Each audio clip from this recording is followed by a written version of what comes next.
Now question number 2, write the set below in a descriptive form and tabular form. Write the cardinal number of each set. पहले हमें builder form में descriptive form में दिया हुआ था, हमें builder form और टैबुलर फॉर्म में कन्वर्ट करना था। क्वेश्चन नंबर 2 में हमें डिस्क्रिप्टिव फॉर्म में भी कन्वर्ट करना है और टैबुलर फॉर्म में कन्वर्ट करना है, जबकि बिल्डर फॉर्म हमें ऑलरेडी गिवन है। तो बिल्डर फॉर्म में हमें क्या गिवन है, a is equals to x such that x is a square number, x is less than 10, यानी वो स्क्वायर नंबर जो कि लेस दैन 10 बने।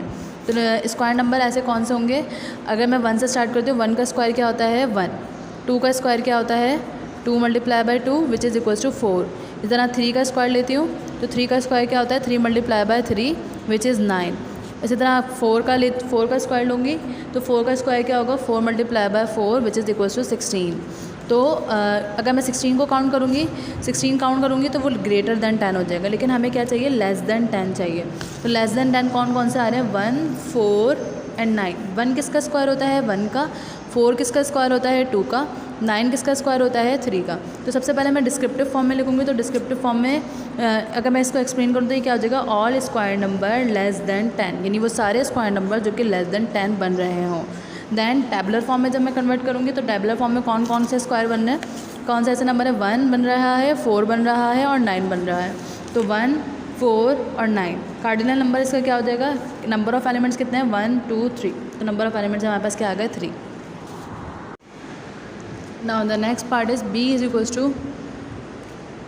x such that x is an angle of the pentagon ABCDE। एक pentagon है जिसके sides हमारे पास angle बताने हैं ABCDE, जिसके साइड्स हैं। एंगल कौन से बन रहे होंगे, तो सबसे पहले टैबुलर फॉर्म में हम कैसे लिखेंगे, क्योंकि हमारे पास 5 साइड हैं ABCDE, तो एंगल भी 5 ही बनेंगे। तो एंगल A ये जो मार्क है ये रिप्रेजेंट कर रहा होता है एंगल को। So angle A, angle B, angle C, angle D and angle E। Then descriptive form में हम क्या लिखेंगे, angle of the pentagon ABCDE, यानी एंगल जितने भी बन रहे होंगे उस पेंटागन में इस ABCD के वो सारे किस में आ जाएंगे डिस्क्रिप्टिव फॉर्म में आ जाएंगे। देन जब मैं इसकी कन्वर्ट करूँगी कार्डिनल नंबर में, तो कार्डिनल नंबर क्या आ जाएगा 1, 2, 3, 4, 5। तो cardinal number is 5। C is x such that x is a month of the year। Months of the year हमारे पास कौन से होते हैं, जनवरी, फरवरी, मार्च, अप्रैल, मई, जून, जुलाई, अगस्त, सितंबर, अक्टूबर, नवंबर, दिसंबर।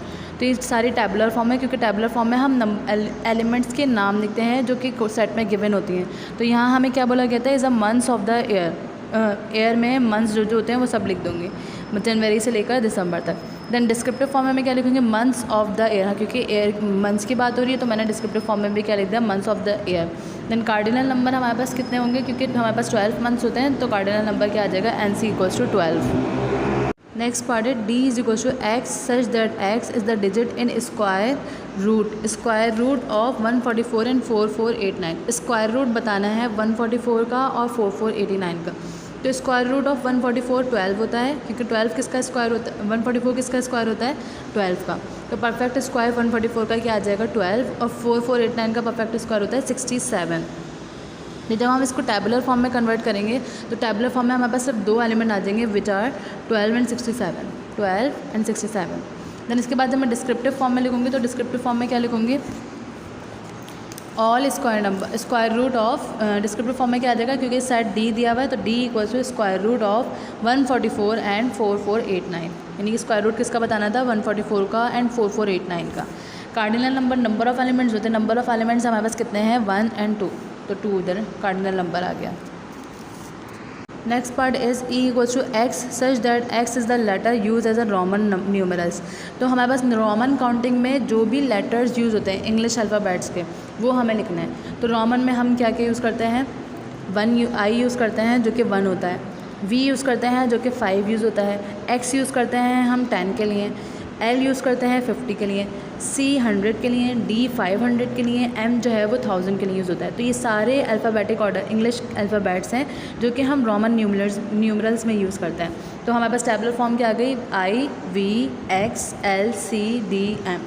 देन डिस्क्रिप्टिव फॉर्म में हम क्या लिखेंगे, डिस्क्रिप्टिव फॉर्म में हम लिखेंगे all the letters use as a Roman numerals, यानी वो सारे लेटर्स जो कि किस तरह यूज़ हो रहे होते हैं रोमन न्यूमरल्स के लिए यूज़ हो रहे होते हैं।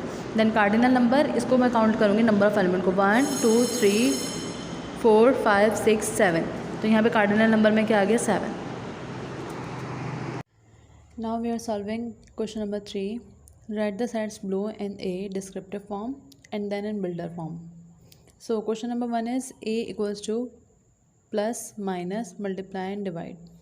सो अगर मैं गौर करूँ, हमें टैबलर डिस्क्रिप्टिव और बिल्डर फॉर्म में हमें रिप्रेजेंट करना है, जबकि जो ये फॉर्म हमें दी हुई है कौन सी दी हुई है, टैबुलर फॉर्म दी हुई है. तो हम इसको किस तरह से लिखेंगे, क्योंकि हमें ए का सेट दिया हुआ है तो हम क्या लिखेंगे, ए इक्वल्स टू ऐसा. तो हम क्या लिख देंगे, ए इक्वल्स टू, ये बेसिक ऑपरेशन है हमारे, तो 4 basic operations of maths.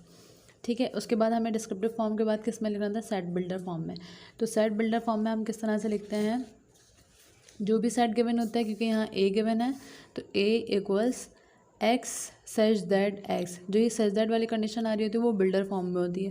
So x such that x is a set of operations of maths. किसके बारे में बात हो रही है, सेट ऑपरेशन ऑफ मैथ की. तो हमने क्या एक्सप्लेन कर दिया कि ये बिल्डर फॉर्म है. ना अगर मैं सेकंड पार्ट की बात करूँ तो सेकंड पार्ट में क्या है, B equals to Tuesday and Thursday. यहाँ पर सिर्फ 2 डेज़ दिए हुए हैं जिनको हमें डिस्क्रिप्टिव फॉर्म और टैबुलर फॉर्म में कन्वर्ट करना है. तो सबसे पहले अगर मैं नोट करूँ तो ये डेज़ नेम है ट्यूसडे एंड थर्सडे, और दोनों किससे स्टार्ट हो रहे हैं, ये भी टी से स्टार्ट हो रहा है और ये भी टी से स्टार्ट हो रहा है. तो जब हम डिस्क्रिप्टिव फॉर्म में इसको एक्सप्लेन करेंगे तो किस तरह करेंगे, B equals to days name start with the letter T. सिर्फ 2 डेज़ नेम दिए हुए हैं जो कि टी से स्टार्ट हो रहे हैं. इसी तरह जब हम इसको बिल्डर फॉर्म में करेंगे तो किस तरह से लिखेंगे, x such that x is a set of days name, और एक्स जो हमने एक्स डिफाइन करा है वो किससे स्टार्ट हो रहा है, start with T. Letter T भी लिख सकते हैं या विद टी. ठीक है. Next part, C equals to red amber and green. So red colour, amber colour and green colour. Amber colour बोलते हैं हम क्योंकि रेड है, ये अम्बर कलर होता है येलो, तो येलो कलर को हम अम्बर कलर बोलते हैं. Then green. तो ये 3 colour red yellow and green basically traffic lights के कलर होते हैं, red green and yellow. So अगर मैं डिस्क्रिप्टिव फॉर्म में एक्सप्लेन करूँगी इसको तो किस तरह से करेंगे हम, colours of the traffic signals. इसी तरह बिल्डर फॉर्म में जब हम कन्वर्ट करेंगे तो किस तरह करेंगे, X such that x is a set of traffic signal colour. किसका सेट दिया हुआ है हमें, ट्रैफिक सिग्नल के लाइट्स के कलर दिए हुए हैं. सो ये हमने बिल्डर फॉर्म में एक्सप्लेन कर. Now the next part is A equals to 1 2 4 8 16. So इस क्वेश्चन में अगर मैं नोट करूँ तो स्टार्टिंग विद 1 के बाद 2 है, तो जो नेक्स्ट नंबर है वो मल्टीपल ऑफ 2 है. 2 के बाद 2 है, 4 है, तो ये भी मल्टीप्लाई बाय 2 है. देन 4 मल्टीप्लाई बाय 2 8 मल्टीप्लाई बाय 2 16. तो यानी जितने भी नंबर्स हैं वो डबल होते जा रहे हैं. 1 का डबल 2 का डबल हम कर रहे हैं तो 4 का डबल इज़ 8 का डबल है 16. तो डिस्क्रिप्टिव फॉर्म है, हम किस तरह से इसको लिखेंगे, E equals to set of numbers where every term doubles. Builder form में हम इसको किस तरह से लिख लेंगे, E equals to X such that x is a set of numbers और डबल हैं तो हम इसको किस तरह से लिख सकते हैं, एक्स इक्वल्स टू 2y. अब यहाँ पर 2y मैंने क्यों लिखा, क्योंकि x वो नंबर होगा जो हम यहाँ पर लिखेंगे, और नंबर क्योंकि डबल हो रहा है तो जो भी न्यू नंबर आएगा वो 2y को रिप्रेजेंट कर रहा होगा. Now the next question is classify the following sets as empty, non empty और फाइनाइट इनफाइनाइट. या तो हमें बताना है या तो एम्प्टी नॉन एम्प्टी होगा या फाइनाइट इनफाइनाइट होगा. अब starting from question part A equals to man with good set of teeth. तो man with good set of teeth, तो टीथ हमारे फाइनाइट होते हैं, यानी हमें क्वांटिटी पता है, क्वांटिटी कितनी होती है, 32 टीथ होते हैं मैक्सिमम. तो ये क्या हो जाएगा, फाइनाइट. तो फर्स्ट पार्ट का आंसर क्या हो जाएगा, finite. Second, number greater than 104 से ग्रेटर नंबर। तो 104 से ग्रेटर नंबर हमारे पास counting 105, 106 and so on infinite होती है, क्योंकि काउंटिंग कभी ख़त्म नहीं होती। तो ये क्या हो जाएगा? इनफाइनाइट।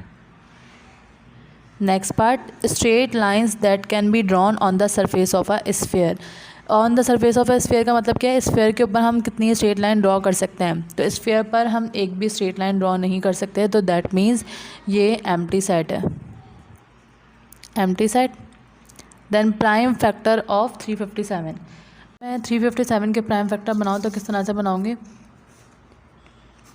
357 है तो 3 1 ज़ा 3, 3 1 ज़ा 3, 2 बराबर में जाएगा 3 9 ज़ा 27।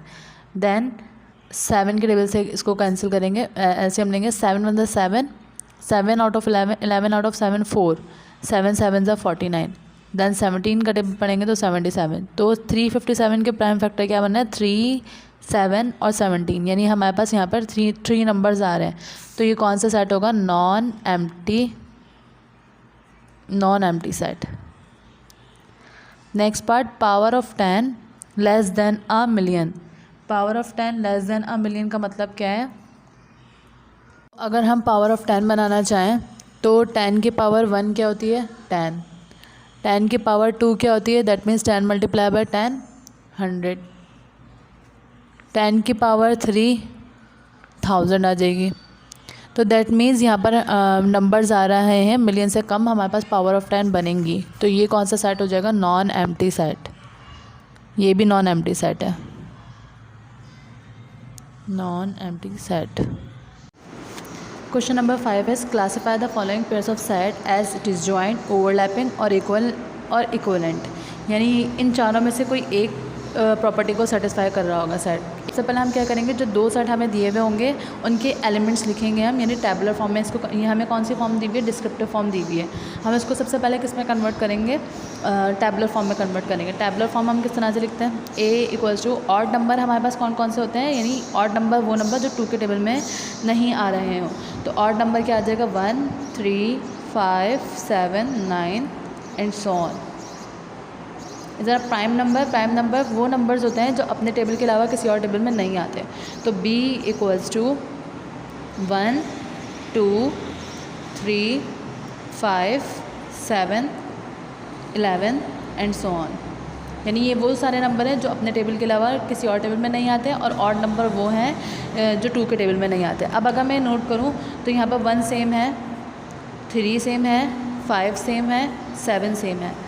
तो डिसजॉइंट सेट वो सेट होता है जिसमें कोई एक एलिमेंट भी मैच ना कर रहा हो, और ओवरलैपिंग वो सेट होता है जिनमें इनमें से दोनों सेट में से कोई एक भी एलिमेंट अगर सेम होगा तो वो ओवरलैपिंग कहलाता है।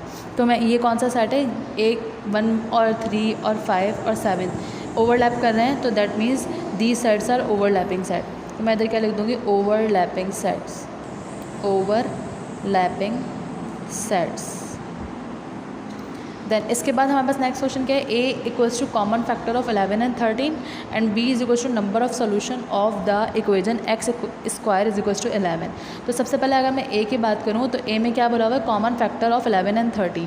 11 और 13 का कॉमन फैक्टर कोई नहीं होता, क्योंकि 11 prime number is a prime number and 13 is also a prime number. तो दोनों का कॉमन फैक्टर कोई नहीं होता, तो a जो है वो एम्प्टी सेट बन जाएगा। एम्प्टी सेट को हम इस तरह भी लिख सकते हैं और इस तरह भी लिखते हैं। तो देन इसके बाद बी में क्या बोला है? Number of solution of the equation x square is equal to 11। Number of solution इसको सॉल्व करके कितने बनेंगे?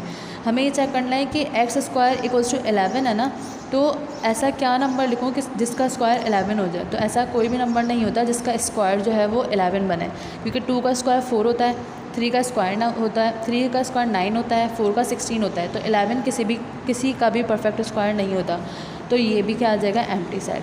तो दोनों जो है वो बिल्कुल एम्प्टी सेट हैं, दोनों में कोई भी एलिमेंट नहीं है, तो ये दोनों जो है वो ना डिसजॉइंट होंगे, क्योंकि डिसजॉइंट की प्रॉपर्टी क्या है? डिसजॉइंट की प्रॉपर्टी क्या है कि दोनों में कोई भी एलिमेंट मैच ना करे। तो यहाँ तो एलिमेंट है ही नहीं।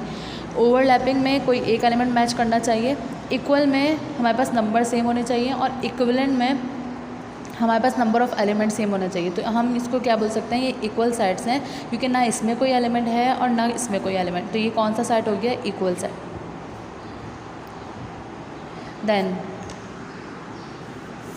Next part is A equals to 5। यहाँ पर 5 ये एम्प्टी सेट नहीं है, क्योंकि अगर एम्प्टी सेट होता है तो या तो हम इस तरह से लिखते हैं या फिर हम इस तरह से लिखते हैं। अगर इस कर्ली ब्रैकेट के अंदर 5 आ जाएगा दैट मीन्स यहाँ पर नंबर ऑफ़ एलिमेंट हमारे पास 1 है, ये नंबर ऑफ़ एलिमेंट में काउंट होगा, ये एम्प्टी सेट में काउंट नहीं होगा। तो यहाँ नंबर ऑफ़ एलिमेंट हमें 1 दिया हुआ है, 5 दिया हुआ है, b इक्वल्स टू 5, सिर्फ 5 दिया हुआ होगा, कर्ली ब्रैकेट नहीं लिखा होगा, दैट मीन्स ये रिप्रेजेंट कर रहा होगा एम्प्टी सेट को। तो यहाँ पर एक एलिमेंट है और यहाँ पर एक नहीं है, तो यानी एलिमेंट तो हैं मगर मैच नहीं कर रहे, तो ये कौन सा सेट होगा? Disjoint set. तो टेबुलर फॉर्म में हमें कन्वर्ट करने की ज़रूरत नहीं है, तो हम डायरेक्ट क्या लिख देंगे? Disjoint sets. देन इसके बाद हमारे पास नेक्स्ट क्वेश्चन है A equals to alpha, beta, gamma, phi और ईटा। ये सारे जो है वो मैथ्स के सिंबल्स हैं जो हम यूज़ करते हैं। देन बी क्या है? Vowels in English alphabet. तो सबसे पहले ए हमें यहाँ पे क्या दिया हुआ है? Alpha, beta, gamma, eta, E, sigma और eta. Then B equals to vowels of English alphabet दिए हुए हैं। वॉवल्स ऑफ इंग्लिश अल्फ़ाबेट कौन से होते हैं? ए, ई, आई, ओ, यू। तो अगर मैं इक्विवेलेंट सेट की बात करूँ तो इक्विवेलेंट सेट में क्या होता है कि नंबर ऑफ़ एलिमेंट्स बराबर होना चाहिए, तो कार्डिनैलिटी बराबर होनी चाहिए। तो एन ए क्या है? ए के नंबर ऑफ़ एलिमेंट्स कितने हैं? 5, 1 2 3 4 5। और बी के नंबर ऑफ़ एलिमेंट्स कितने हैं? बी के नंबर ऑफ़ एलिमेंट्स भी कितने हैं? 5, 1 2 3 4 5। तो दोनों के नंबर ऑफ़ एलिमेंट्स कितने हैं? 5। तो दैट मीन्स ये कौन सा सेट हो जाएगा? Equivalent set. इक्विवेलेंट सेट में नंबर ऑफ़ एलिमेंट्स सेम होने चाहिए। Question number 5 is which of the following statement are true. तो हमें ये बताना है कि इनमें से कौन सी स्टेटमेंट जो है वो ट्रू हैं। तो सबसे पहले पाई, ये सिंबल किसको रिप्रेजेंट करता है? बिलोंग्स टू को। पाई बिलोंग्स टू रैशनल नंबर। तो रैशनल नंबर वो हमारे पास कौन सा नंबर होते हैं? जो जिनके पॉइंट के बाद डेसिमल्स रिपीट हो रहे होते हैं। तो अगर मैं पाई की वैल्यू की बात करूँ तो पाई की वैल्यू क्या होती है? 3.142। तो पाई की वैल्यू 3.142 होती है। तो यहाँ डेसिमल के बाद रिपीटिंग वैल्यूज़ नहीं है। तो अगर यहाँ पर रिपीटिंग वैल्यू थी जैसे 1 4 1 4 1 4 इस तरह से रिपीटिंग वैल्यू हो रही थी तो रैशनल होता। लेकिन पाई की वैल्यू क्योंकि 3.142 होती है दैट मीन्स ये रिपीटिंग नहीं है, तो ये इरैशनल है। तो ये स्टेटमेंट क्या हो जाएगी? पाई बिलोंग्स टू रैशनल नंबर। ये स्टेटमेंट क्या हो जाएगी? फॉल्स। तो हम यहाँ क्या लिख देंगे? False. Next part is triangle. ये नॉट बिलोंग्स टू का सिंबल होता है। Triangle not belongs to polygons. तो triangle is another shape and polygons is another shape. Polygons हमारे पास वो शेप होती है जो 2 डायमेंशन हो, जबकि ट्राइंगल हमारे पास 3 साइडेड डायग्राम होती है। तो triangle not belongs to polygons, यहाँ पे ऑलरेडी नॉट बिलोंग्स टू लिखा हुआ है, that means it is true. Next part is 2009 not belongs to the leap year. तो लीप ईयर बेसिकली हमारे पास होता है जब हमारे पास फरवरी में 29 डेज़ आते हैं। तो ये हर 3 to 4 ईयर के बाद आता है। यहाँ तो अगर मैं 2009 की बात करूँ तो 2009 में लीप ईयर हुआ था, फरवरी के 29 डेज़ आए थे। तो 2009 यहाँ पे नॉट बिलोंग्स टू लिखा हुआ है, दैट मीन्स यहाँ पर स्टेटमेंट फॉल्स लिखी हुई है। यहाँ पे बिलोंग्स टू होता तो ये ट्रू होता, यहाँ पे लिखा हुआ है नॉट बिलोंग्स टू, तो ये क्या हो जाएगा? False. Next part is cherry not belongs to the seedless fruit. तो चेरी नहीं बिलोंग करता सीडलेस फ्रूट से, चेरी में सीड मौजूद होता है, तो यहाँ नॉट बिलोंग्स टू है, तो चेरी में सीड होता है, that why it is true. Cat not belongs to 3-legged animal. Cat belong नहीं करता 3-legged एनिमल से, तो नहीं, कैट के 4 legs होते हैं, तो ये नॉट बिलोंग्स टू बिल्कुल सही लिखा हुआ है, तो दैट मीन्स यहाँ पे क्या आ जाएगा? ट्रू।